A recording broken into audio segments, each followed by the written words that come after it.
Welcome to the Streets Department podcast, y'all. Where have you been? Or where have I been, really, is the question.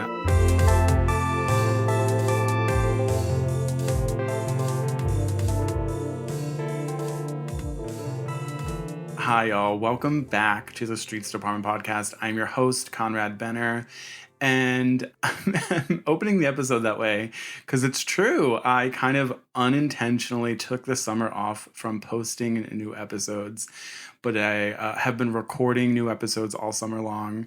And as we enter this episode and the series of episodes that are going to come after this, I want to kind of start by offering you an explanation of where I've been and sort of some really exciting things for the podcast moving forward. So, first and foremost, something that's on my mind is that this October will be the 5-year anniversary of this podcast. So my goal of this podcast is and always has been to have really interesting conversations with the creative minds shaping the world around us. To me, that means conversations with politicians that I think are eager to do and make change, with small business owners, with activists, with artists, with poets, with musicians.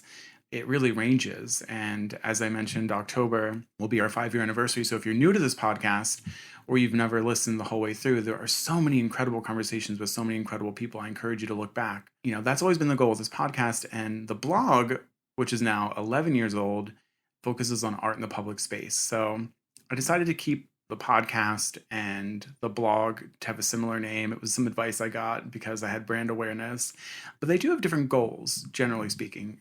Again, the podcast is about having really interesting conversations with creative minds, whereas the blog is about highlighting art in the public space, mostly here in Philadelphia, or primarily here in Philadelphia, even though we do travel articles every once in a while. I mentioned that just to kind of reset the slate. You know, we're entering the 5th year, and I'm really thinking about how this podcast is produced, how I produce it, how I'm hosting it, and how I really like the podcasts that I listen to, you know, outside of my own.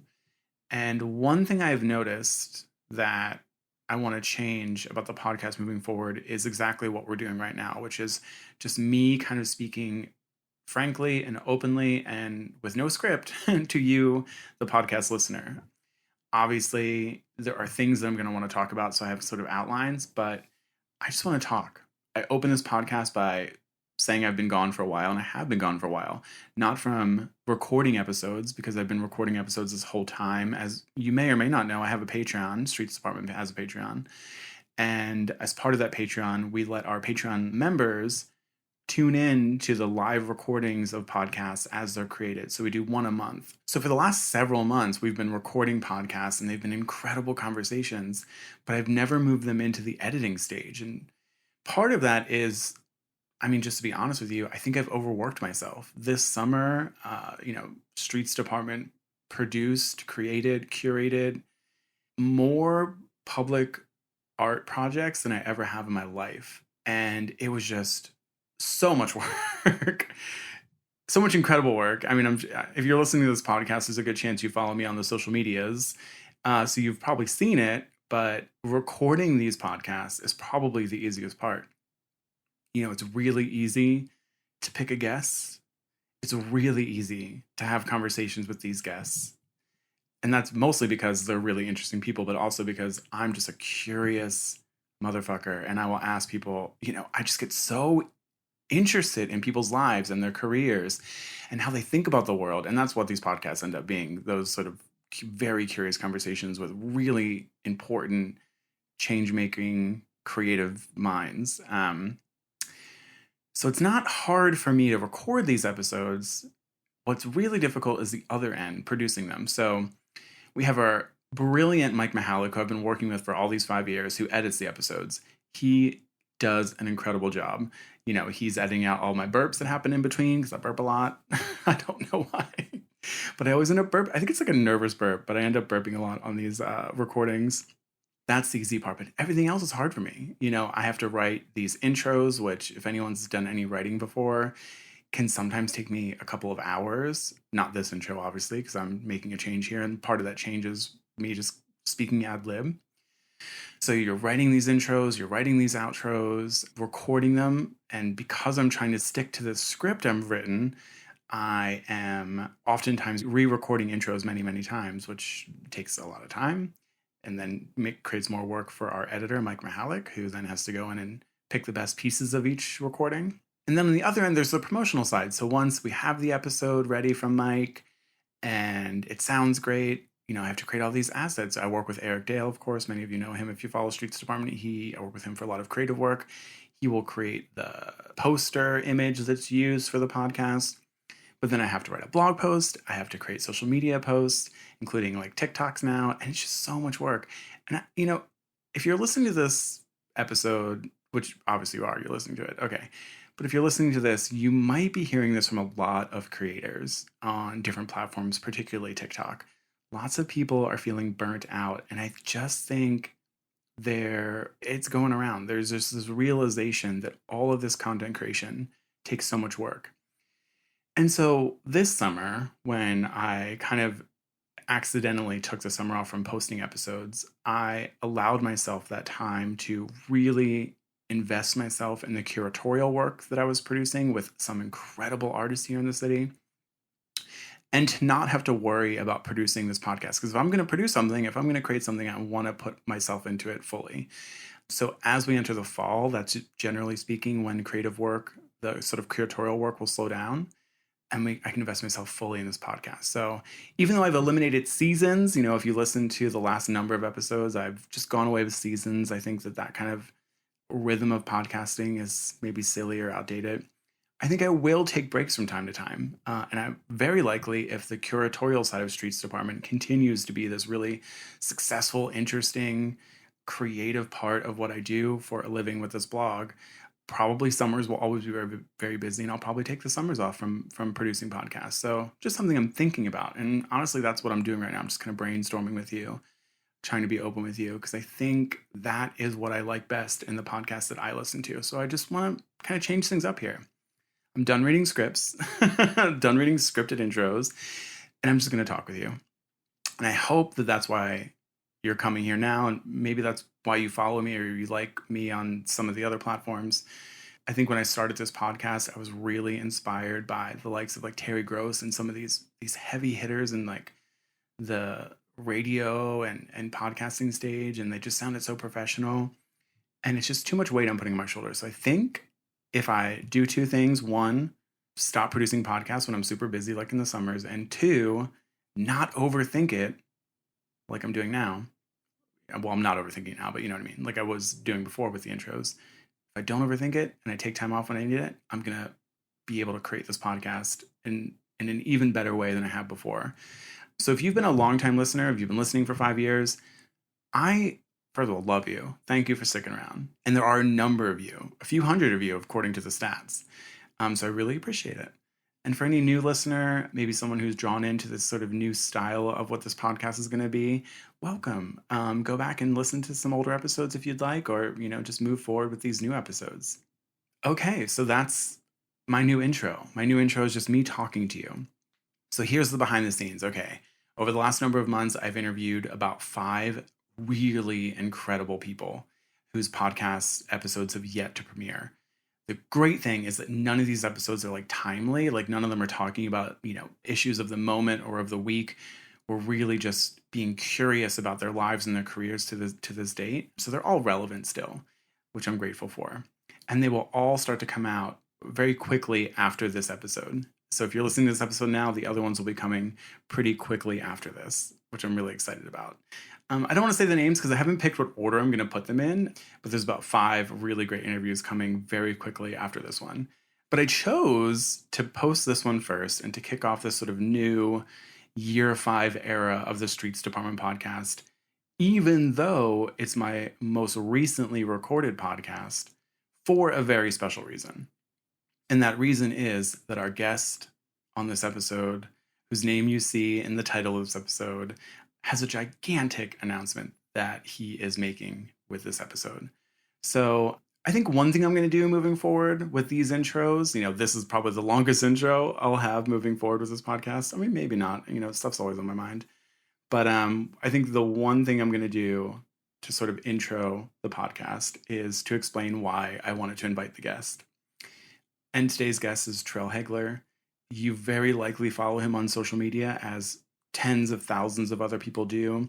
He is on social media as your fave trash man, and he has just gained so much notoriety over the last number of years by first creating a voice for sanitation workers of Philadelphia. There was lots of people confused or complaining about why trash was being picked up late at the beginning of the pandemic. And that's when Terrill created this Instagram account to show people why trash was being late and also show people the sort of perils that service folks or sanitation folks were going through at that time. He created a lot of knowledge and empathy in Philadelphia, which I think is a really great thing for someone to do. And his account took off. So once his Instagram took off, it created all this opportunity for him. And he didn't sit on that opportunity. He took it. He created Trash for Treasure, which is a nonprofit organization dedicated to environmental justice.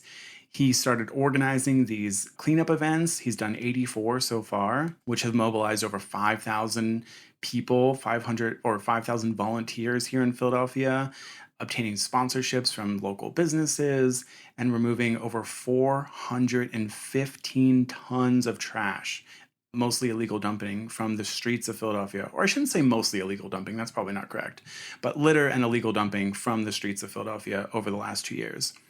What's one of the things that's really interesting for me about him is just how quickly this has all happened. As you'll hear in our conversation in a bit, Terrill had a number of jobs before he landed on becoming a sanitation worker, and then very quickly became like the superstar sanitation worker with the big Instagram account, and then creating a nonprofit, and then moving into these sort of cleanup events and what he's doing now, which he's announcing in this podcast. It's really interesting to me that when someone sees that opportunity, the door is right there and he runs through it. It just, for me, I have to talk to that person. You know what I mean? And that's what we're doing in this podcast. There are a number of really other interesting things about Terrill. Did I mention he's a father of 3? He was invited to the White House by Joe Biden for a 4th of July celebration last 4th of July. He's been on the Kelly Clarkson show, Good Morning America. And again, it's just really blown up. So in addition to everything I just said, the question remaining, why did I invite him on this podcast? I ended up meeting Terrill for coffee in, I want to say, June of earlier in the summer. And this happens a lot, when you are someone who, like I have a large social media following. Oftentimes, us silly little social media people will DM each other and say, you have a large following, I have a large following, I really respect your work, I really admire the way that you put in the work to create this account, this other thing. Let's get coffee or let's get a beer. And I forget who did it first, but either Terrill or I DM'd the other one and said, let's get coffee one day. And that's what we plan to do. If I remember correctly, our first coffee had to be canceled because one of us got busy last minute. That often happens a lot too. But we did end up getting coffee at La Colombe in Rittenhouse Square. And we talked for about 2 hours. And I was just so enthralled by his work. And I told him by the end of that coffee hangout, I was like, you have to be on my podcast. And he was like, absolutely. He's like, I would love to do that. But also by the end of our coffee meeting, he told me what he's about to announce in this episode. Wow, I'm really beating the drum here. But he told me what he's about to announce in this podcast. And I thought, ooh, let's not record this summer. Let's record closer to when you're making that announcement. And then I'll release the episode the day you make the announcement. So we recorded this episode just a few days ago. Terrill's an incredible person. This is a really fun conversation, really interesting conversation. I think it gives you a lot of insight into who he is and who he's trying to be for the city. So one last time, I want to thank the long-time listeners of the Streets Department podcast. I really appreciate you being here. I welcome the new listeners.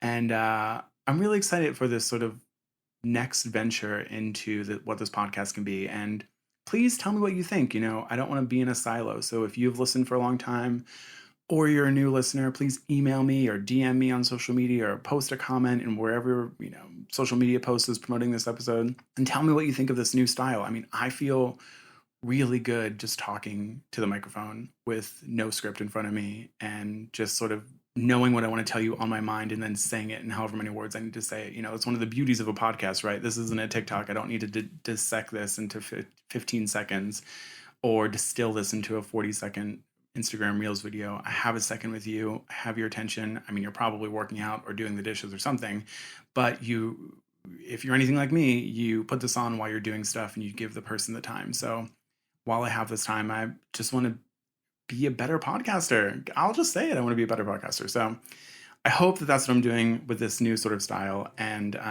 again, I appreciate new listeners, old listeners, and let's move into the episode. Without further ado, here's my conversation with Terrill Haigler.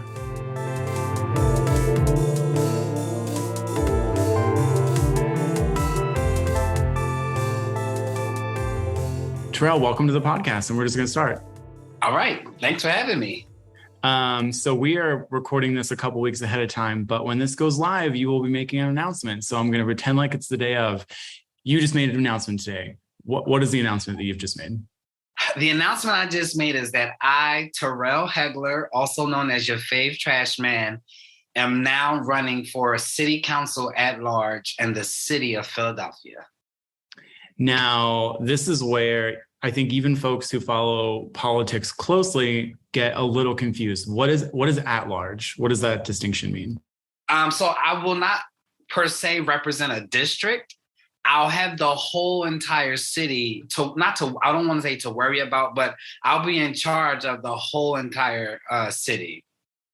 Right. So for those listening, there are like district council members. There's what, Right. 13 districts or something? Seven.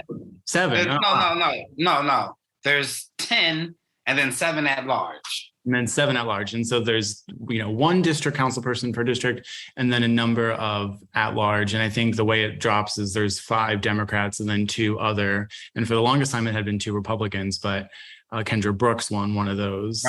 Right. Family's party. So very cool. And I'm curious, we got coffee a few months ago and we were just talking about work. And as influencers do, we're both people with large Instagram accounts. So from time to time, people with large Instagram accounts end up getting a beer or coffee together just to talk and see what's new and how they might be able to support each other. And you had mentioned you were thinking about doing this then. So I'm wondering, why city council? You do this incredible work in so many Philly communities. You are clearly so driven, have so many thoughts about how Philadelphia can move forward and what kind of city this can be and the kind of needs that the people in the city have. You could probably do anything. You could probably do any number of things. So why run for city council?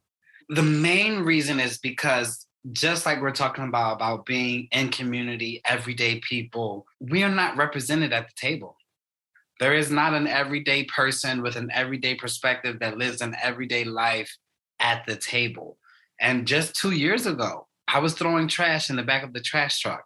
I was making $30,000 a year. I was trying to figure out how to feed 3 kids and keep the lights on. And I think that perspective is missed when decisions are made at the table for city council. So as much as I love the community work that I do, I feel like the next best thing I could do for community is make sure that perspective is represented at the tables of decision making. Right. So that when those decisions are made, you can say, well, I've lived this life. I know how this will affect on the ground.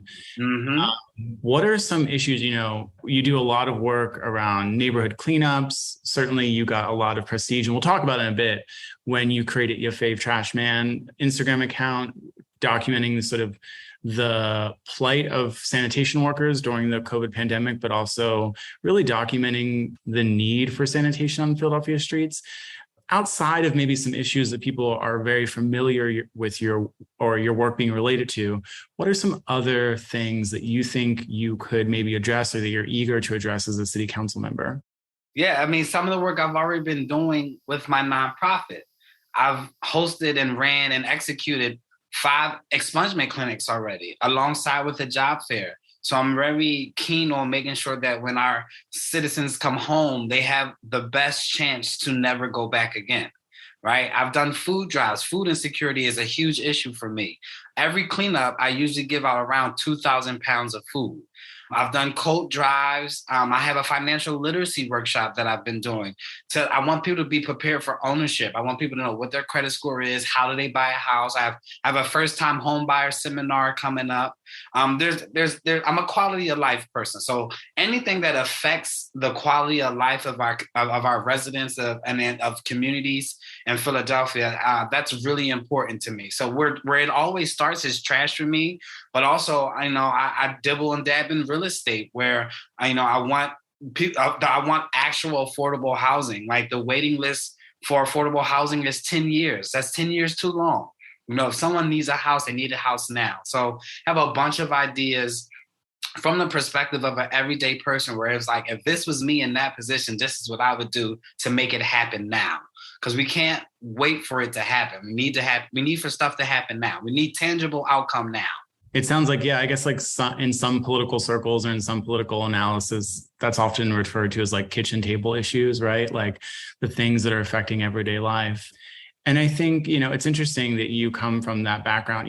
Streets Department very much focuses on the public space, certainly with a huge interest in the art side of things, but also in the public space. And I've never dabbled too much in the litter cleanup because I think I fall in that class of lifelong Philadelphians that we have so many bigger problems like, litter. It's the last thing on my mind. But the older I get, I don't know if it's the older I get or what, or the more places I visit, maybe more likely, the more I'm like, it is really shitty the way this city treats. Yes. And it's real. And I think in light of COVID too, it's a public health issue. To focus in on your sort of like your main work with the trash pickup, why is that somewhere that you landed and think you found success in the city, doing this city cleanups, documenting and talking about keeping our streets clean and becoming this voice for people on social media? I don't think there's a day on Twitter where I don't see someone tagging you and something being like, I need help with this litter problem on the street. And then you're going after the current city council people or whoever it is, and then they get it addressed.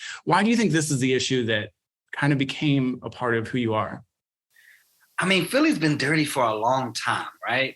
I just turned 33 years old on September 3rd. So it's been dirty my whole life. It's probably been dirty a little bit longer.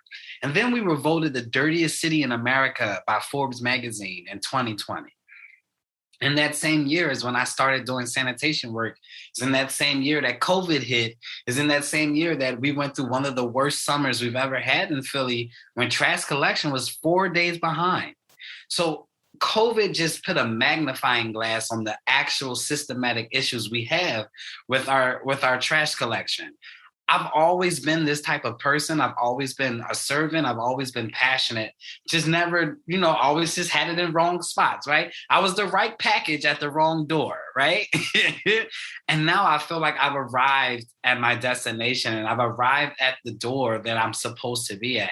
Organizing volunteers. I love it. I love being out there in community with a DJ. You got kids picking up trash, but then it's also the mindset and the perspective that you're shifting. Like a cleaner city is a safer city. So while public safety and gun violence is the number one issue, there's already statistics to show that if we clean around these areas, they get better. So that's why I want to drum that home. And I don't think there's any other person in the city of Philadelphia that can drum it home the way I can. It's really interesting too. Yeah. And can you color in what you just said too? Actually, you just said you've been a servant for a while. So what does that mean when you say that? Like when you said that, what went through your mind? What history? I've had 19 jobs from the age of 20 to 31. And most of them has been around doing something for other people. I was a stage manager in theater. I did lights and sound where I made people look good. I was a bartender where I gave drinks to people. I did carpentry where I built things for people. I was a painter where I made people's houses look good. I did marketing where I made other businesses look good. Like I was demolition crew where I've demoed houses so that I was always doing something for someone else, right? I worked as a programs coordinator at the Kroc Center, where I made programs for children so that they would stay out of trouble. I was a personal trainer, which means I was helping people lose weight to feel better about themselves. Like this has been my whole entire life. So it's just easy for me to think about it in other perspectives and then think about what I've been through in my lifetime and be able to relate to other people and go, me and you are kind of the same. We don't need higher taxes, but we need more resources. Do you agree? Yes? Okay, let's figure out how to get more resources. And I feel like having that voice at the table when decisions are being made on where tax dollars are going is super important.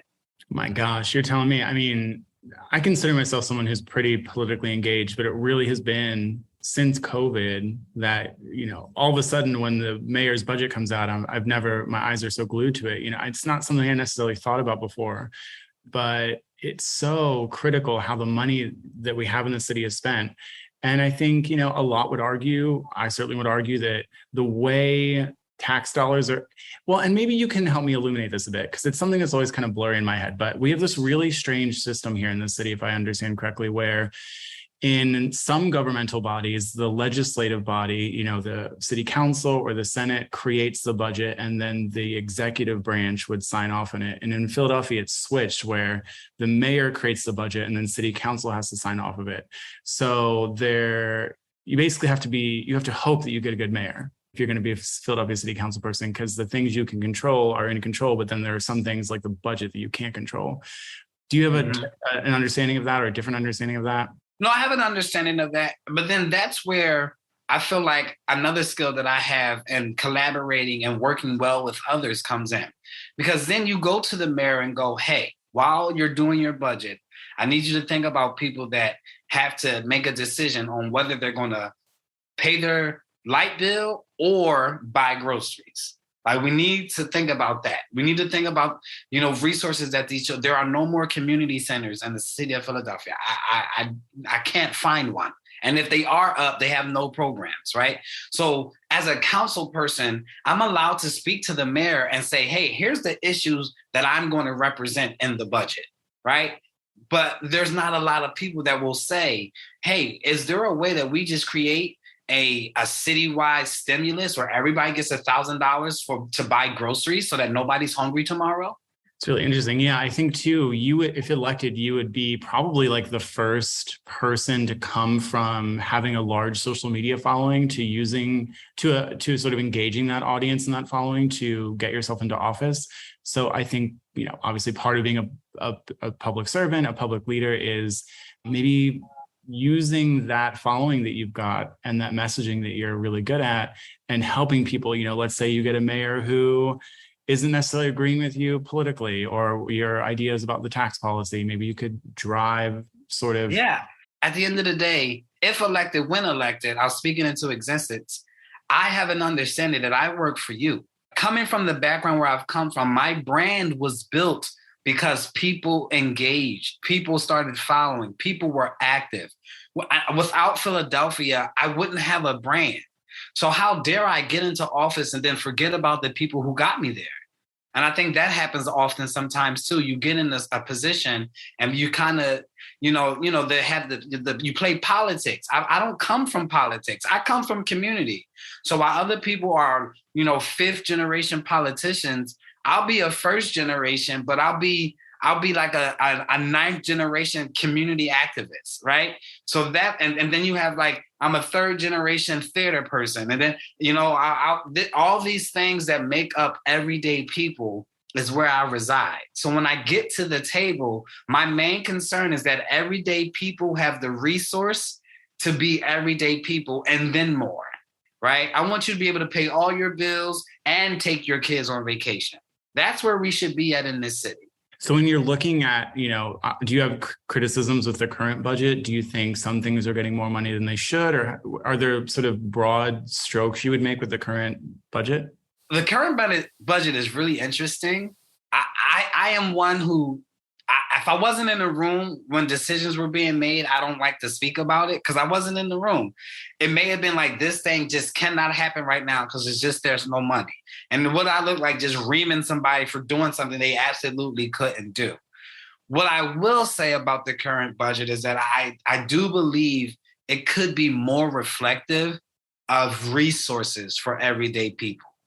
It could be more reflective of programs for everyday people. It could be reflective of resources for our young people. Like, they have nothing to do. Libraries close early, curfews they don't have an outlet. When I was a kid, I could go to POW. I had the theater program I was in. I played tennis. Like, there's not a lot of and the programs that there are there, they're so crowded that once you get to capacity, then now your child's on a waiting list for an after-school program. Yeah. The library thing is really shocking to me, and I see that a lot on Twitter. I was talking to my mom at dinner with her.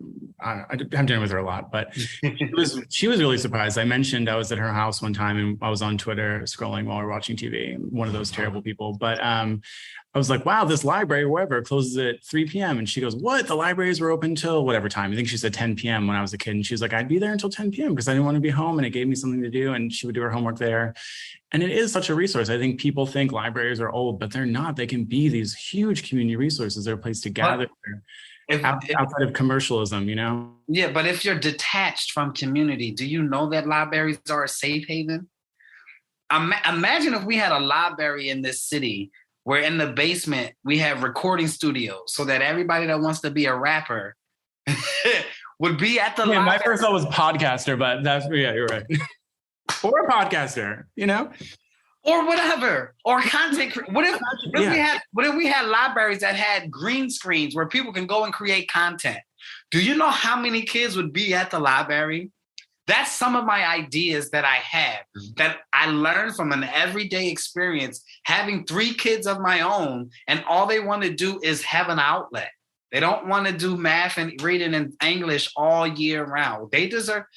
I say the same thing about adults. We need a break. That's why we take vacations.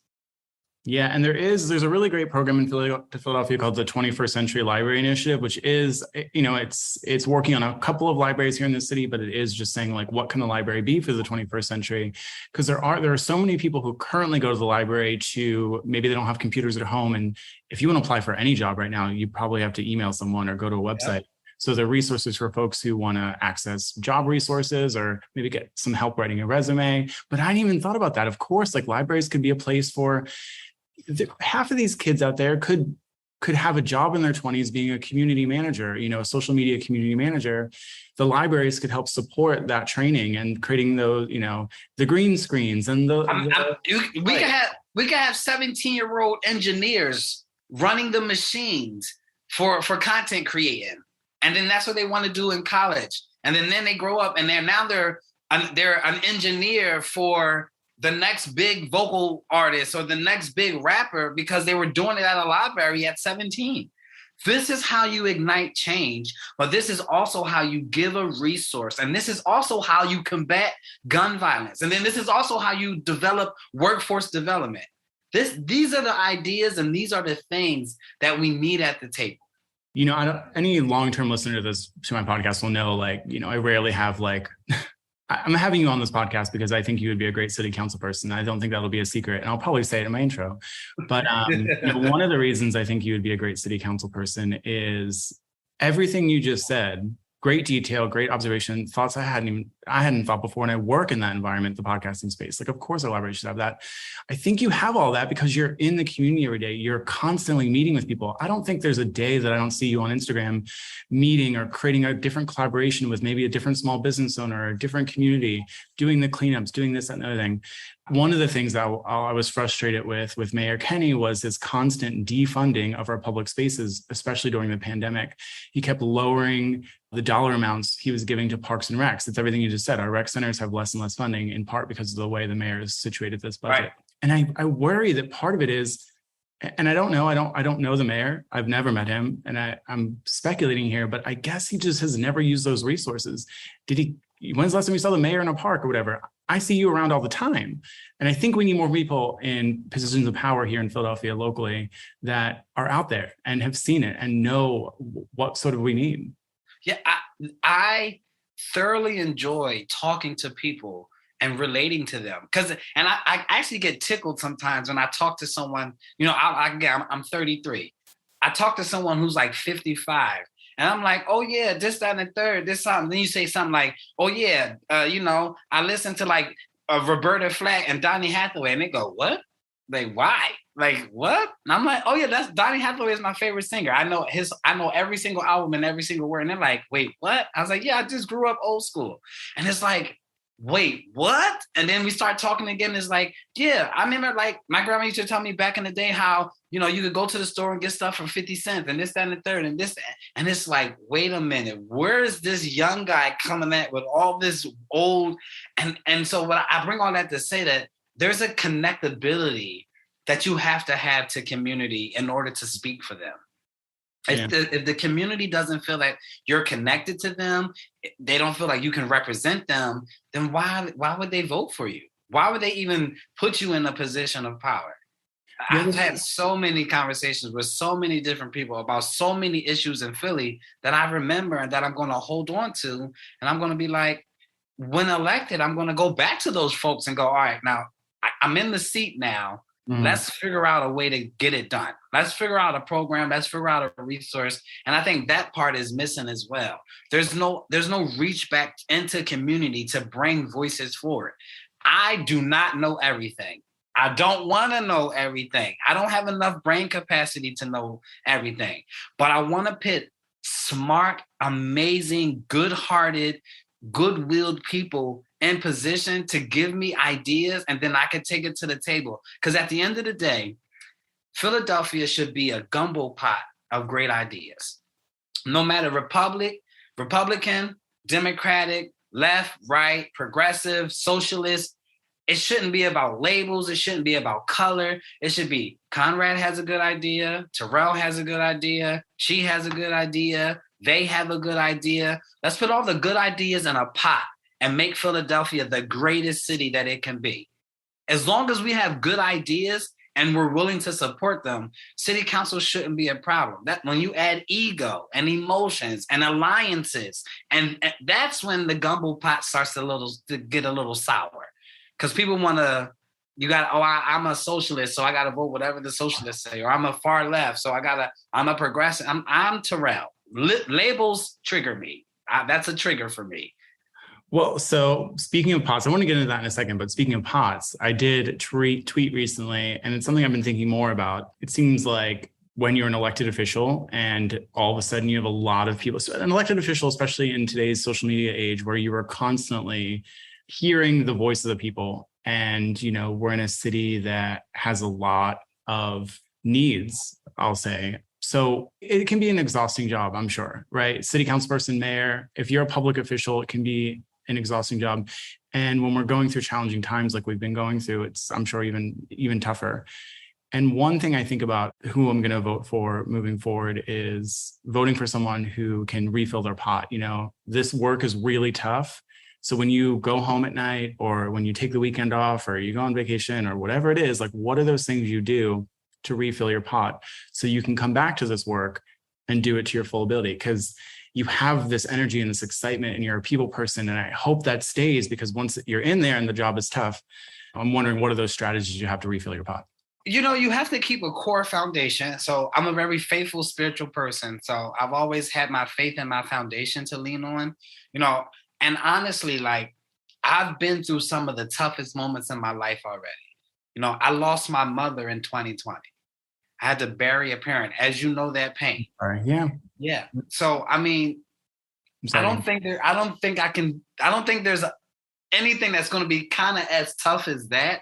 And I was able to smile and be graceful through that and still show up and still love and still have hope and still have faith and still be a dad and still be your favorite trash man and still work and still pay my. So I don't want to sound like naive, but I also know that like I'm built for it tough. Like I know I'm a small guy. They see the smile, they see the bald head, they see the glasses, and he's always so positive. But I've been through some tough times in my life, and I understand how to put your head down and focus on the goal and keep moving. And I think that's what Philadelphia deserves. Philadelphia deserves somebody that's going to show up every single day and let you know that it's going to be okay. You know, I have a saying that my mom used to say all the time, and more times than not, I find myself saying it. And, you know, when I was going through things as a child or, you know, going through my divorce and stuff, my mom would always say, this is your right now. This isn't your forever. And that's how I feel about Philly. I feel like this is our right now, but this does not have to be our forever. And I want to be somebody that's going to remind people when times get tough, when times get hard, when you can't see no light at the end of the tunnel, that the light is coming. And that patience is going to be the only thing that's going to get through. It was interesting for me to hear you say, to really nail down that point before, that you don't come from a political family. You wouldn't be the fourth city council person from, your family name or whatever. I think that's really interesting. And I do think, look, we see it on every level of politics. People are sort of very frustrated with incumbencies and looking for fresh and new voices, especially potentially voices like yours that actually come from the work and from the community. So how, without that sort of political dynasty behind you, just as someone who over the last number of years has become sort of this public figure with your Instagram account and the work that you've been doing, how do you go from that to running for city council? I guess the question I'm asking is, what have you been doing over the last few months to prepare for this? Have you been meeting with other city council people that you particularly agree with? Have you been raising money? Certainly you've been planning this announcement, right? Like we planned this a few months ago. Oh, we'll record the podcast 2 weeks before and then we'll announce it. So what have the last few months look like for you? Everything you just said. I've been meeting with elected officials.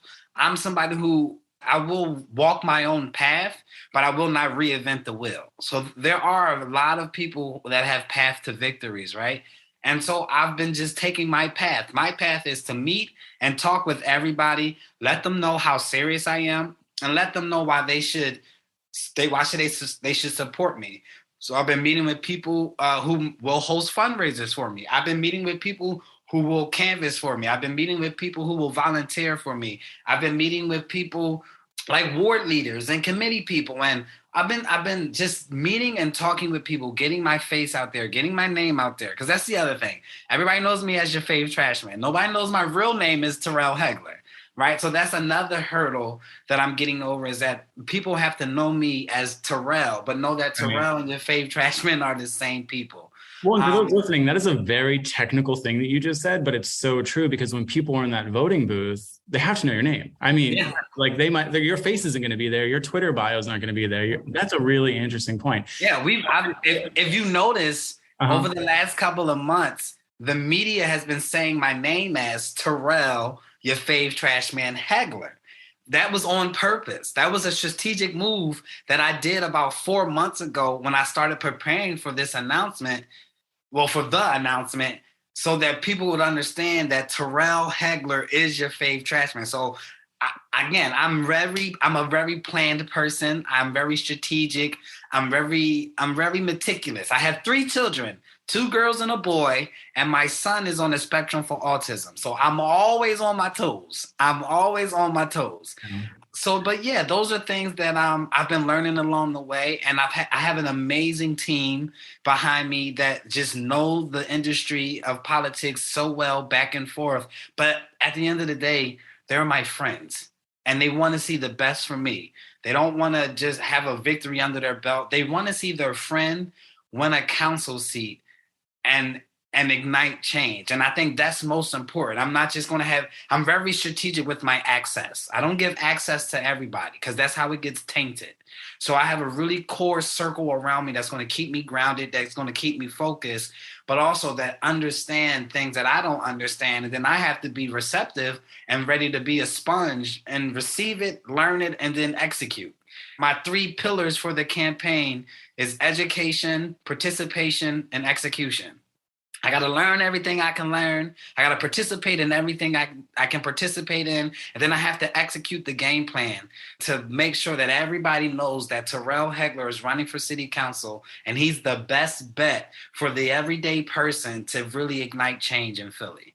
In these, we met for coffee, like I said, a few months ago. You mentioned that you were considering this, and we had a conversation. I bet, and it sounds like you had that conversation with a lot of people in Philadelphia. What are, over the last few months, as you've been preparing for this and talking with people, what have you been hearing that maybe surprised you or that you weren't expecting to hear about the change that people are hoping to see in the city, or the hopes that people have for the city, and the things that they want to see from their next city council person? What are some things you've been hearing? I've been really surprised to hear that people are legit excited for me. There are some people who know we talk, right? So if I saw you on Walnut Street, I would know who you are. But there's other people, I was dropping hints on Twitter that I was going to do this, that have walked up to me and was like, was that announcement going to be city council announcement? And if so, please say yes, because I want to vote for you. And I'm just like, whoa, okay. Like, I'm glad you support. I'm glad you like, and that's for me is the most humbling thing, to know that without saying it, people already knew what I wanted to do and they already supported it. So that's for me has been the biggest surprise. And then I guess, the level of expectation people have for me, it's pretty high. So I'm definitely going to do my best. I don't promise anything. I'm going to definitely do my best to meet those expectations. But it's in the voters' hands, and that's how I'll leave it. Whatever the voters say, that's what goes best. And if they see fit to elect me, I will definitely do my best to make sure that actual tangible outcome comes from city council. You mentioned, and you might want to keep this close to the vest, I don't know, but I'm curious and I'll ask, you mentioned meeting with a few currently elected officials and maybe talking with people who've worked on other campaigns. Who are those elected officials you've talked with, and who are some campaign people you've pulled over? Yeah, no, I've almost talked to everybody. I've talked to Kendra, Isaiah, Mark, Alan, almost every city council, Jamie, Helen, talked to Rebecca Reinhardt. I've talked to everybody. Like I said, this has been a couple of months and the making. So I literally have tapped even Mike Driscoll, the new city council person who used to be a state rep. I even talked to him. I feel like I can learn from everybody. There's not one person who I don't think I would even talk to Kenny. If I had the opportunity to, because it wasn't all bad. Let's just be honest. It wasn't always bad. Yeah. But I think, again, my mentality of the gumbo pot, just take all the good things from everybody and just create a super situation where everything, has the ability to go right. Now, I'm not going to give you who my campaign manager is. I'm going to keep that close. Okay. You got to keep something close to the vest. Yeah. But I'm very transparent and open. I'm going to keep that to myself.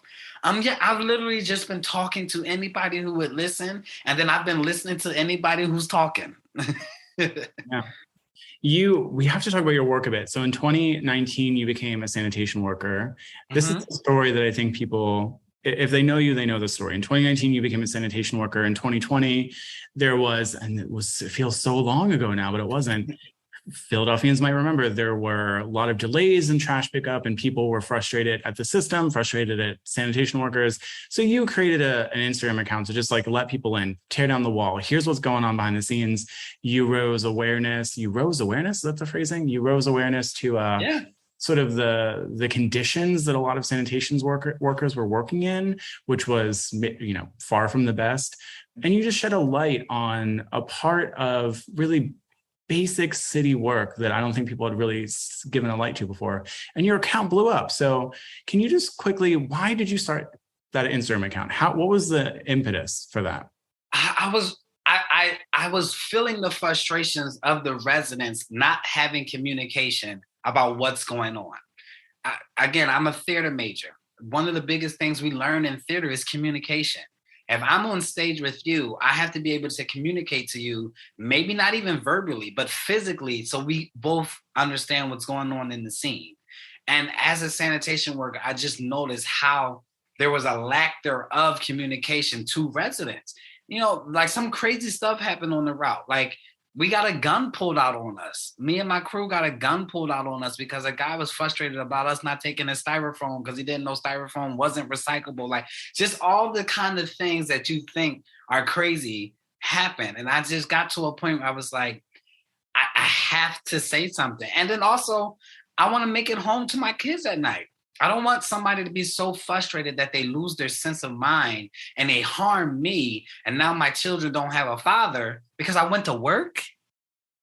Right. So it was just all those things built up. And I was just like, here goes. I never expected to get, where I am today. I never expected to have over 30,000 followers. I was thinking maybe 500, 750 followers and tell a few jokes. I think I'm funny. but people will know what it's like to be a sanitation worker, and then maybe they'll be a little bit more nicer. One of my earliest campaigns were just asking for grace and understanding for sanitation workers, knowing that it's not us with the delays. Like 400 of us are out sick, and you have 30% more trash on the ground. So the truck is getting full in 10 houses where it used to get full in 25. Like, just have some grace and understanding. And then literally that movement caught us up. People having grace and understanding. Me, every morning I used to give a report like, all right, guys, it's Friday in the real world, but in the trash world, it's Tuesday. So Tuesday, put your trash out because here we come. And every time we got to the route, people had their trash out. And Wednesday, Thursday, and Friday, they held their trash in. And it was just like that trust that I built with Philadelphians just carried my brand through to the point where people just show up and want to support and want to be a part. And every time I say I'm going to do something, I do it. They see results. They see it on my Instagram. It's documented. And, I got a truck. I'm going to the dump with dump slips and weight slips. And so it's just that trust I dare not lose. I'm scared to lose that trust. I would never jeopardize the trust I have with Philadelphia. So. And when you say show up, do you mean those like cleanups that you do often? Yeah. So how did that start? Like, you went from having this Instagram account. I always think that that's an interesting moment when like you start to realize you have a large following, and then you start to realize, oh, I can do something with this. What was that first cleanup? And did it come from knowing that you just had this large audience and you could sort of point them in the direction of something? Yeah, it came in January of 2021. State Rep Jared Solomon was so frustrated about the trash that he actually got on the route and threw trash for a whole day. And then he went live with me and we talked about it. And I said right on live, I was like, hey, let's do a district-wide cleanup. I've never seen a district-wide cleanup ever growing up. And then I had the idea of bringing the trash trucks. So we had trash trucks at the cleanup, and we were able to remove, I think, maybe 5 tons of trash in one cleanup. And a light bulb went off. And I was like, we had 35, 40 people out there, and we got that much. Oh yeah, this is it. And the newspapers came out, and then Malcolm Kenyatta called right after that, was like, let's do something for Malcolm X. So we did something. I said Malcolm X, for Martin Luther King Day. We did something Martin Luther King Day of 2021, and we did one block in North Philly where there were 6 vacant lots. And we ended up picking up over 8 tons, I think, or 7 tons that day. But it was 200 people came out. And we gave out groceries from Sharing Access. We gave out, a ton of food. And it was just like, whoa. And everybody, and this is the height of the pandemic, still 2021, January. People had their mask on, but it was a sense of community. They were talking to folks. People were laughing. People felt good. And I was just like, this is it. This is how we clean Philly. This is it right here. This is what we're going to do. And since then, I've done 82 more plus the 2. So I've done 84 cleanups, and I've picked up over 415 tons of trash. So do you, as a city council person, would you fight for litter cleanup around the city? Yeah, I think there should be a citywide litter program. I have an idea for an illegal dump task force where we don't even report anymore to 311. We report directly to a task force that can give us a 48-hour turnaround. So we have a commissioner, we have trash cops, we have a monitoring team, we have a brooms team that will sweep residential blocks, just like they sweep business corridors. I have a whole game plan when it comes to how do we clean Philly and keep it clean, because that's the hard part. You can clean it all you want, but you got to keep it clean. Yeah. Did you see the new Woodstock documentary on Netflix, Woodstock 99? No, I didn't. Okay, you've been busy. Well, I had time to watch it. And there's this really interesting scene. I think you would like it. It's in the second episode where so Woodstock 99, if no one has seen it, there might be spoilers here. So fast forward 10 minutes if you don't want it. But the festival ends up being a disaster and it falls apart in so many ways. But there's a woman who was a part of the 69 and a part of 99, Woodstock 69 and Woodstock 99. And she had this really great point where she said people paid all this money to get in. And then when they got there were all these budget cuts inside of the festival once they realized they wanted to make more money and make more money. And one of the cuts they made was in maintenance. So by day 2 of the festival, there was trash everywhere. The porta potties were messed up, this, that, and the other thing. And she goes, no wonder the kids rioted, because they paid this money to get in and then they were treated like bull crap, Right. And I made that association with like how we pay taxes. We do our civic duty. We're going to work every day. So many of us, the vast majority, are great citizens. We're doing great work. We're raising families. We're, helping our neighbors. We're paying our taxes. And the very least it seems like our government could do for us, our local government, is to make sure that we're not walking through filth and our kids or that your trash is picked up on the day it's supposed to be picked up. So I don't know. It was an interesting analogy I made watching that. Maybe I was thinking. Now you're going to make me watch it because I need to see the scene now. Well, it just made sense. Like, when you treat people well, I don't know. No, you're absolutely right. How can we expect Philadelphians to be excited about Philadelphia when we don't like where we live, when we don't have any trees on our block, where we have no trash cans around anywhere? Like, how can we expect any of this stuff? You, I think it was earlier this year, released a book as well. Can you talk about that book? Yeah, my children's book. So my children's book is called I'm Cool Too.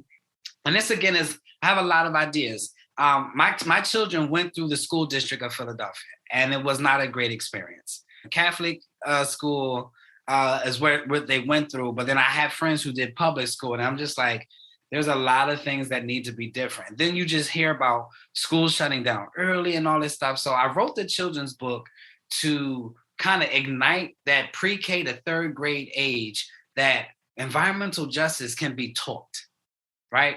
We can teach our babies that sanitation workers are important, that littering is bad, but the utmost important thing is that you keep your community clean. Imagine if we had 3,000 5-year-olds running around saying, don't litter. Do you know how many people wouldn't litter so they wouldn't have to hear a 5-year-old say something to them? Be terrifying, actually. Exactly. But also the book is raising money for the school district. Oh, right. Yeah, so $5 of every book sale goes back to the Philadelphia public schools, but I'm not giving it to the school district. It's 215 schools. Once I get to $1 million, I'm going to write a check, and 215 schools will get a check for $4,600 to use at their own discretion. So just other ways that I'm just trying to fund and resource schools.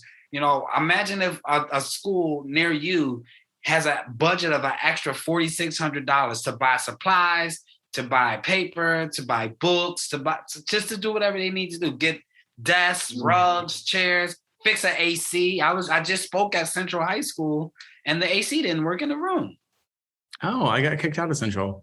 My brother and his wife are public school teachers. Yeah, every time this year, or it was about a month ago, he has an Amazon store that he promotes, and how can you get money for pencils, this, that, and everything. Yeah. Well, can you send it to me? I'd love to post it and tell people to purchase for it. It might be closed now, but I'll double check with him. Okay. Leading into that answer, you said something really interesting, talking about schools in Philly, and you said something along the lines of like, there's a lot that needs to be changed. When you say that, what comes to mind? What are you thinking? What are some changes? I'm talking about all the abandoned schools that aren't being used. I'm talking about the asbestos, the brown water, the food we feed our children, the non-working ACs, the lack of resources teachers have. I mean, honestly, teachers need about a $40,000 budget boost. Salary boost. Like, every single teacher should be paid just $40,000 more than what they're making right now. Like, COVID proved that teachers are vital. Oh yeah. Like, being at home with my son and my daughters when I had them and doing school with them, like, and I see why teachers drink wine. Like, it is necessary. It is necessary. And I just think being a voice and being an advocate for teachers and like working with the Philadelphia School District and the school board and being like, how can we get you more money? What are some innovative ways outside of using tax money can we get you more money? Is there federal money? Is there a campaign we can do? Is there companies? And I think that's where we are. Me as an influencer, and you know this as well, when you're getting sponsors, you have to think outside the box. You have to tap every single sponsor as well. And that's a perspective I bring to city council. Like, sometimes it doesn't always have to come from the taxpayer. Sometimes you just got to find an innovative way to do it where the taxpayer isn't paying extra money, but companies who need CSR, like, yeah, I can sponsor this school for a year. And I just met the founder of Honeygrow. Like, what if Honeygrow sponsored a school and everybody ate Honeygrow at school lunch? Oh, that would be so cool. these are ideas that I have. I bag the chip. One thing that I think the listeners of this episode, especially if you've made it this far, will hear is like, you are so eager to work in public life, to be a public servant. You're so eager for this job. And that is so refreshing, especially over the last couple of years, especially with the current administration we have and just like the challenges we've had. And it seems like kind of the air has left a few of the local politicians that we have. But it's really refreshing to just hear how much you want this and how much you want to fight for Philadelphia. I feel like Philadelphia is so dope. I'm born and raised here, grew up here, moved away, came back, moved away again, came back. And I'm just like, there's no other. I said this the other day. Somebody was like, describe Philadelphia in one word. And legit, all I could say was Philadelphia. Like, there's no other word that describes Philly but Philly. You just have to be here and understand here to get it. And I just think we are in a pivotal point right now in our structure as a city that we could really do some things to change millions of lives. Yeah. Like millions of lives. And I just think it'd be so horrible if we missed this opportunity. I have two more questions. One thought I have is that one thing that I found really refreshing about a politician like AOC was just how, I want to say relatable or like accessible she was. So when she got into the House, the US House, she was going on Instagram Live, showing what the work was like. And it really, I think, tore down a lot of like unknowing that people had about what it's like to work in DC. And if you do end up being elected, which I hope you are, you would be, again, one of the first, I think like the first person who had sort of this social media account and then this presence, this influence, and then you used it to get into political life. Would you continue that transparency, and would you do a similar thing? Would you show us what it would be like to be a city council person? And heck yeah. Heck, that's because I think when you say politician, you create that wall. We put that wall up. There's a level of there's a separation degree. There's a level of separation that we have when we say the word politician. We think they're perfect, untouchable. They're not allowed to be human. Listen, I cuss a lot. I'm not as coordinated as people think I am. I make mistakes. I'm human. But it's that expectation to be perfect that we have to break down. Politicians shouldn't have to be perfect. If I'm tired because I've been running for 9 hours, I should be able to say, I can't come to your event. I'm sorry. And it shouldn't be any backlash because I have a house. I have children. And I think that part people in politics don't show. And it's understandable, but I've already shown it. Guys, everybody knows what my kids look like. They know what I look. They even know what my grandma looked like. Like at a certain time, people were like texting, like DM me, like, how's Grandma Betty? I'm like, she's okay. She's still here. But it's like that transparency for me just allows people to understand that I'm human, and allows people to understand that this is everything you see is what you get. The same Terrill you're getting on this podcast is the same Terrill you're going to get at Target. It's the same Terrill that's going to be yelling at his kids at Chick-fil-A. Yeah. It's the same one. And negotiating with the mayor about supporting more rec yes. And getting libraries to get green screens. And I think too, you might be in agreement with this, but it seems like my instinct is that we need more people in positions of power in government who don't come from legacy families, who maybe don't come from money, who come from different experiences in life. So if you could use your social media and your marketing and your sort of storytelling abilities to break down some of this for people. The fact that I don't think I learned the difference between a district council member and an at-large until in my late 20s. People don't know how local government works. And I'm speaking broadly, of course, because there are people who do, but I think the large swath of people don't know, and that's why they end up checking out. So it'd be really cool to see you do that, use those skills you have and sort of break down this system for us and help us understand. Yeah, listen, I didn't know what a city controller was until like last December. Right. I mean, that was, yeah. And that's when I met her. She was like, hey, I'm Rebecca Reinhardt. I'm the city controller. I was like, what do you control? Right, yeah. Like, what? What is this?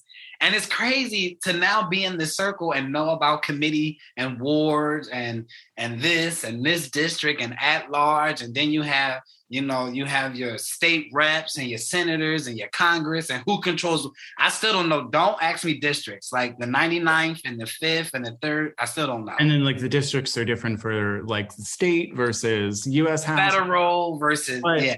The thing I will say too, for those listening, is like, this is where the power comes in. I think Rebecca Reinhardt said it when I interviewed her on this podcast a couple of years ago, or someone did. But this idea that like, once you know how all this works, you as a resident, as a citizen, as a person living in the city have so much power, because then you can go to the very right person. You can tweet all you want at the mayor. Nothing's going to change, right?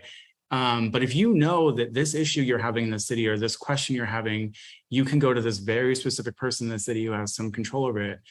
Sometimes things can change. Same thing about judges. Yeah.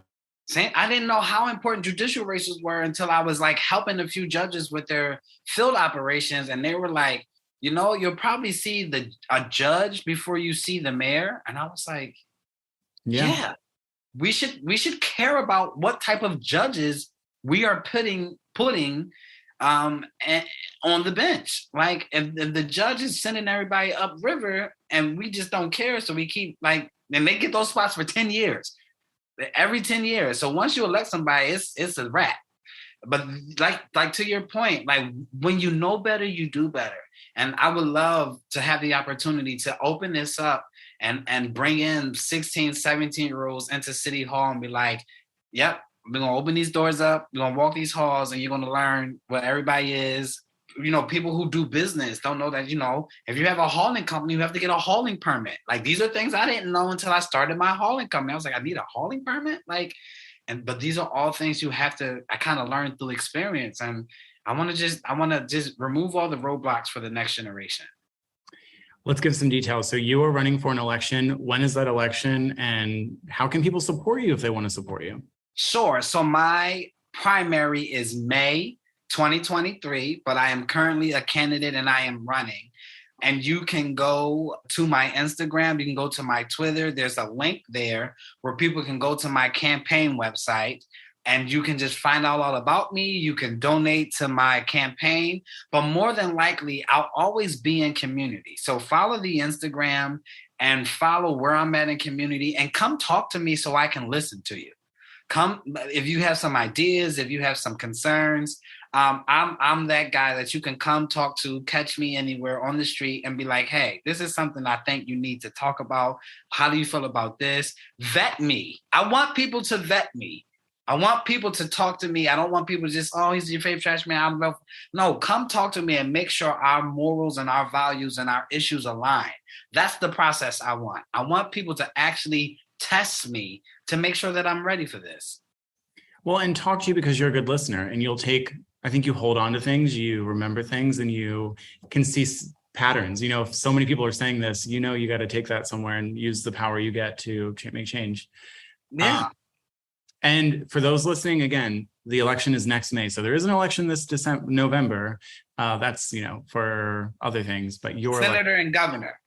Your election's next May. Terrill, it's been so great to have you on. I'm going to leave you with one very annoying question that it sounds like another person already asked you. If I said Philadelphia is, how would you complete that sentence? So if I said Philadelphia is, I got to give you a different answer now. I know, we already heard the other one. Here we go. Philadelphia is magical. I like that. And more so with better funding.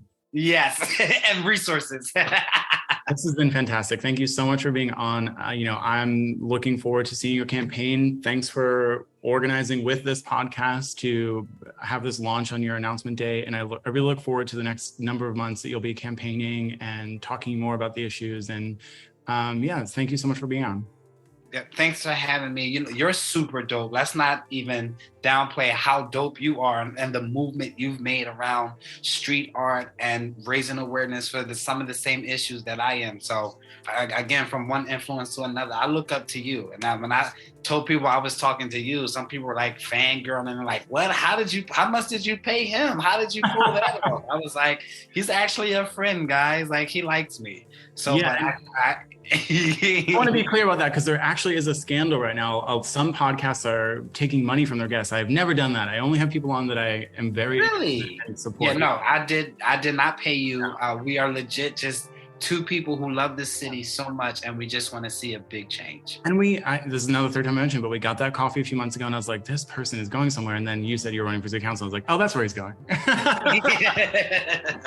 And now I'm here. Yeah, right here. So thank you again for being on, and I'll talk to you soon.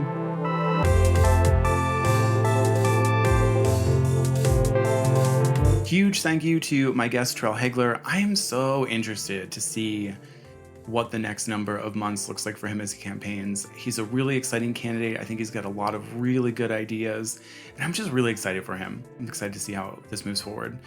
And a huge thank you as well to Mike Mihalik, my sound producer, sound editor, for every episode of the Streets Department podcast since its beginning.